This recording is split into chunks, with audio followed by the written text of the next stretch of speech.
authoritarianism into the populace that you are trying to govern.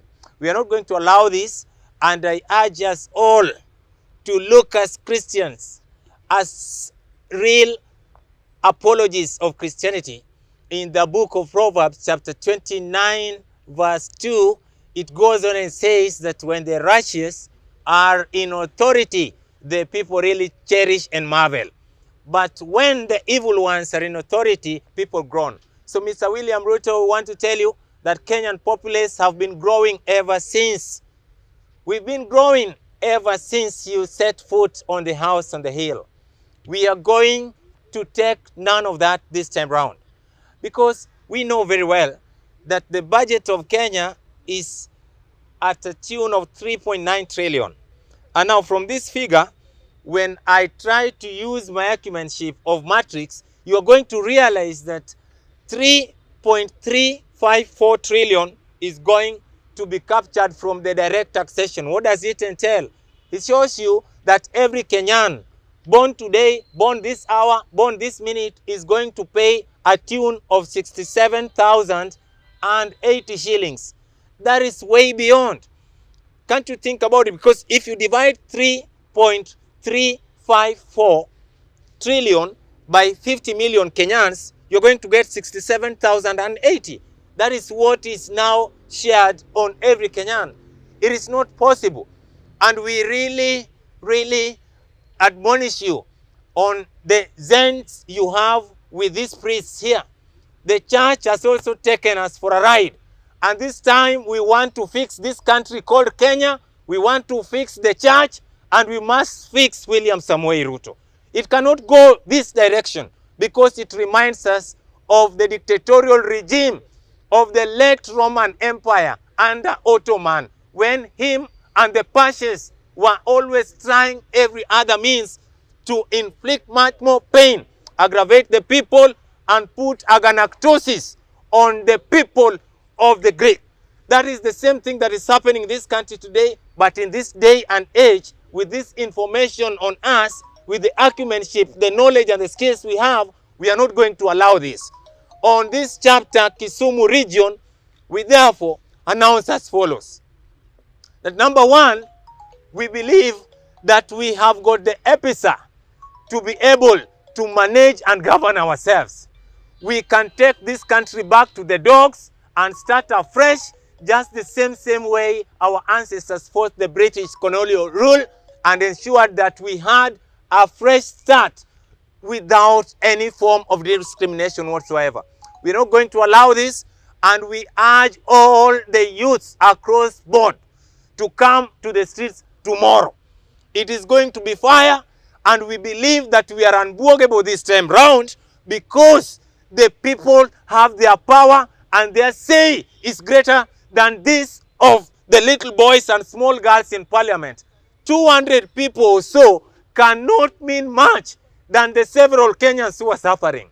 It is not possible, because if you look at it clearly, if I try to bring in what we call the maintenances of the reality the Kenyan youths face today, we are not going to board this train called the bottoms-up approach.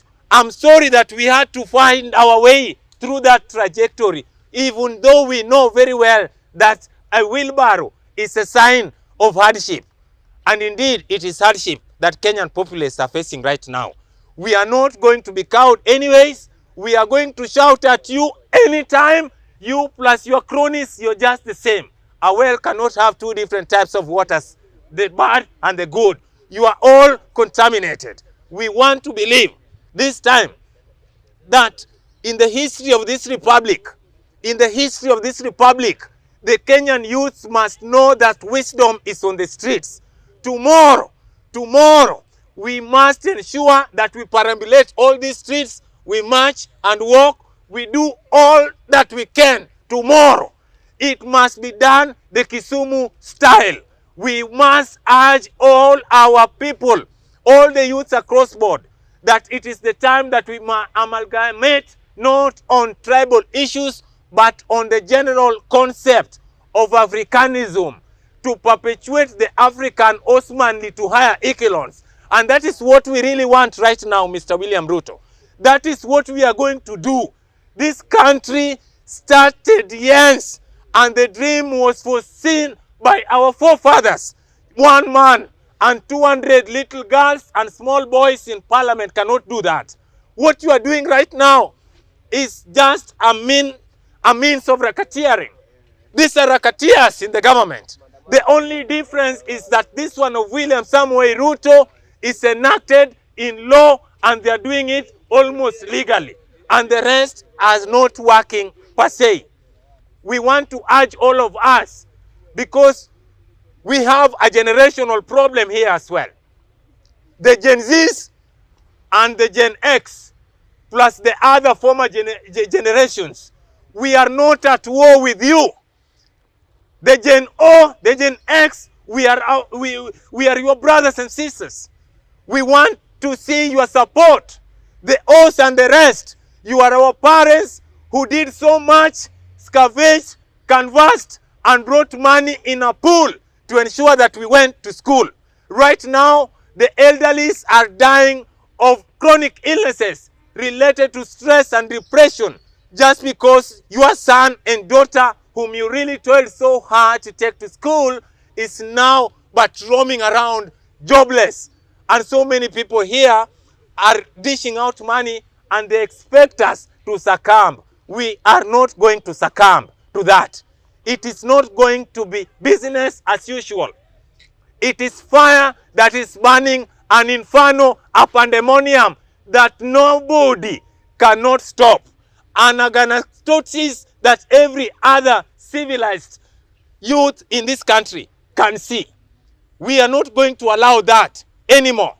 To the clergy of this republic, you did send us to that trajectory. You are the people who prayed for this regime to power.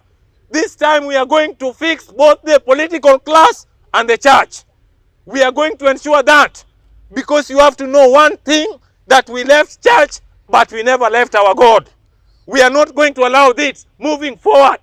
It's better we go back to our African traditions, which were moral. And those that were admissible to us in those days, they're still important to date. We are not going to allow to be coerced to be worshippers of small gods. It is not possible. You cannot come in with a regime that is more of a totalitarianism. You cannot operate with Kenyans as if you are someone who has been implanted something called a microchip in the head. It is not possible. We must have an African with Africanism mindset, with impetus that is going to work for this nation today, tomorrow, and in the foreseen future. We must say it blatantly, clearly, and without any kind of intimidation, that this country called Kenya has come a long way. We've had men and women down to their businesses, down to their professional work. But we are not going to allow, at this start, we are not going to allow, sit down and wait as our country is being raped to its knees. This country is not, the development in Kenya is not as a product of the only political reasons. Not political developments has brought us this far. We've had the social aspects, we've had the entrepreneurial part, and several professionals who've come up to put Kenya where it is. It is not William Ruto plus the 200 MPs, the small boys and the small girls. We are not going to allow that. Whatever you did, whoever you voted for, if it is a yes, it is a yes for you and your family, and you are not safe. We were taken to the police cells the other time, we came out. We are going this time. And this time, Gen Zs, make sure that this time we have a pandemonium, a great inferno, burn the cells. We can bring this country down and reconstruct it with the people who have got the aptitude and the logics to ensure that this country moves forward.